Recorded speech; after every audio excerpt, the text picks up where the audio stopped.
I stood there, not as a journalist, not as a broadcaster, but as a man stripped of title and comfort, watching something I couldn't rationalize. A child, no older than my own, stood barefoot in the dust, holding what looked like half a toy and half a broken piece of their home. No words, just eyes, wide, unblinking, as if they'd seen too much to ever cry again. That's when it hit me, the truth doesn't come wrapped in a headline. It doesn't speak in sound bites or sit neatly in televised debates. The truth has a human face, and once you see it, you don't forget it. You think you understand conflict because you've read articles or argued online, but you haven't understood anything until you've locked eyes with a man who lost his entire family before breakfast. Until you've watched a grandmother dig through rubble with bare hands, praying to find something, anything, left to bury. In that moment, all your politics, all your sanitized versions of the truth, collapse under the weight of what is real. There is something deeply uncomfortable about witnessing humanity at its lowest, not because it's foreign, but because it's familiar. Because you realize that could be you, that child could be yours, that mother could be your sister. And suddenly the line between them and us doesn't exist anymore, it evaporates, you are left with one undeniable fact: pain is universal. So is dignity, and if you can look into that child's eyes, into that father's silence, and still go back to your life unchanged, then perhaps the problem isn't out there.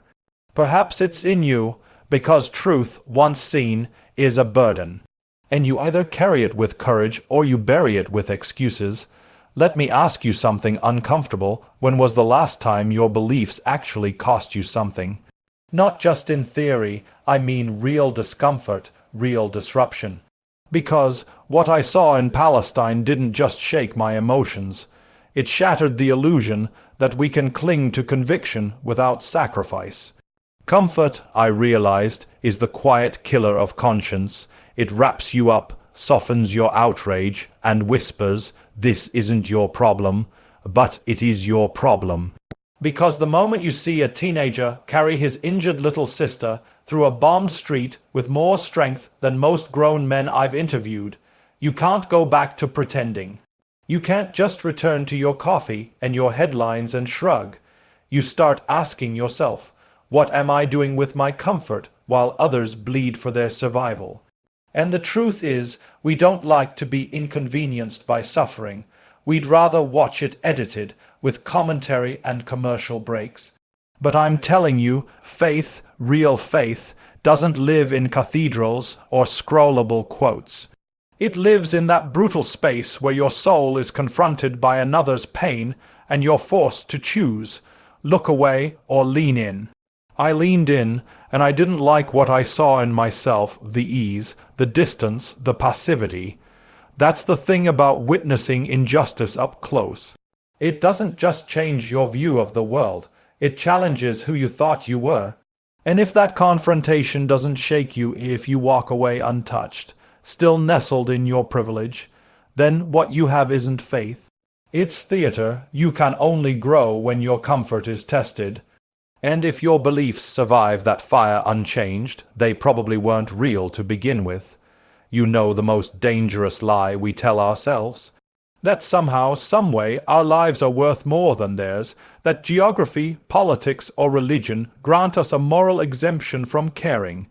I saw children in Palestine playing in the ashes of their own homes, and I remember thinking, if this were London, if that were my son or daughter, the world would stop. But it doesn't stop. It scrolls, it moves on, and the truth is brutal. We don't act because we don't relate.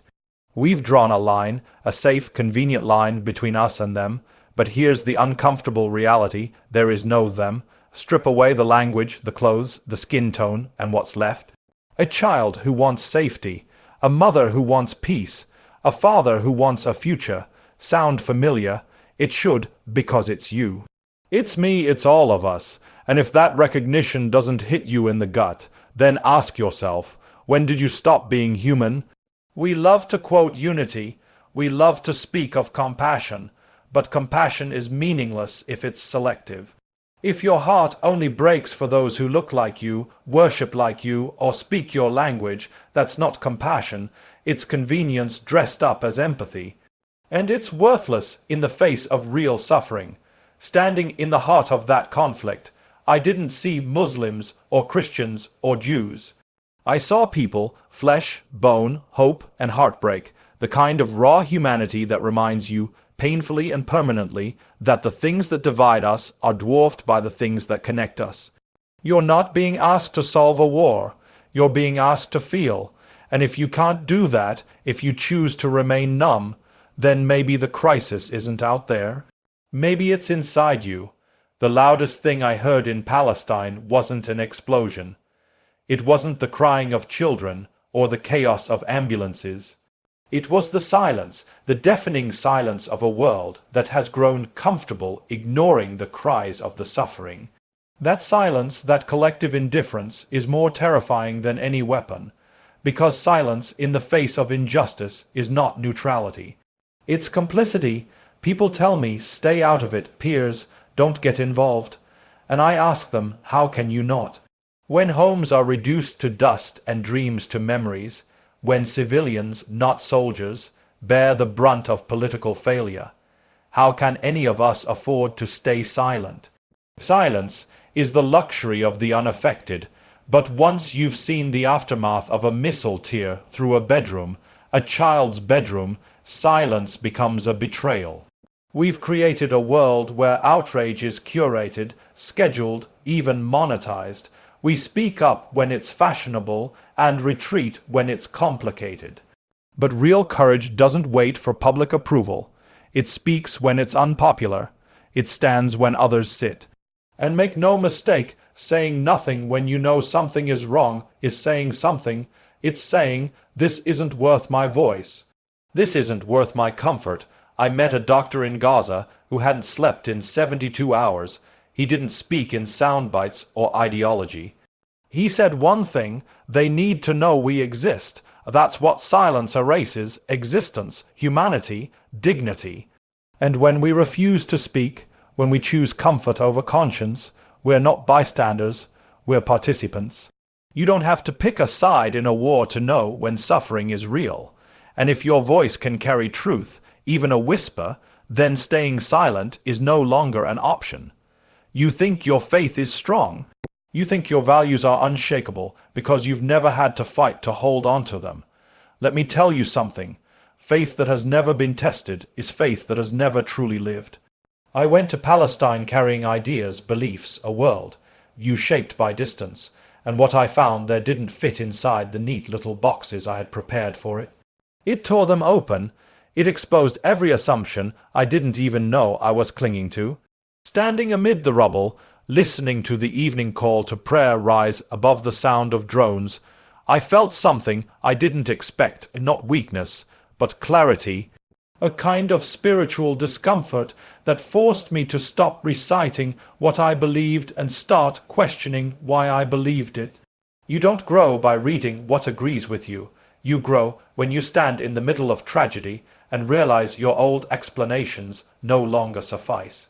It's easy to believe in peace when you're surrounded by it. It's easy to speak of hope when you've never been robbed of it. But faith, real, raw, unfiltered faith, emerges not in comfort, but in chaos, in crisis. In those moments when the world makes no sense and all you have left is the choice to either close your eyes or open your soul. I saw people who had lost everything still stand up to pray, still greet you with kindness, still speak of tomorrow.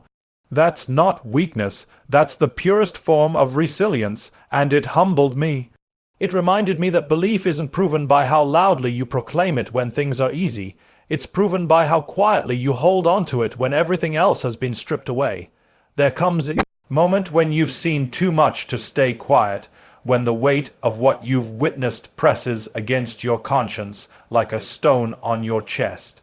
That was Palestine for me. It wasn't just a report. It wasn't just an assignment, it was a reckoning. Because once you've looked into the eyes of someone whose life has been shattered by a world that chooses to look away, you're faced with a question no one can answer for you. What are you going to do with what you now know? You can't unsee a hospital floor lined with children, not patients, victims. You can't unhear the sound of a father calling out names under the rubble, hoping one will answer back. That kind of truth doesn't politely knock on your door. It kicks it in, and once it's in, it stays. It lingers. It reminds you every day that to remain silent, to remain passive, is to be part of the reason it continues.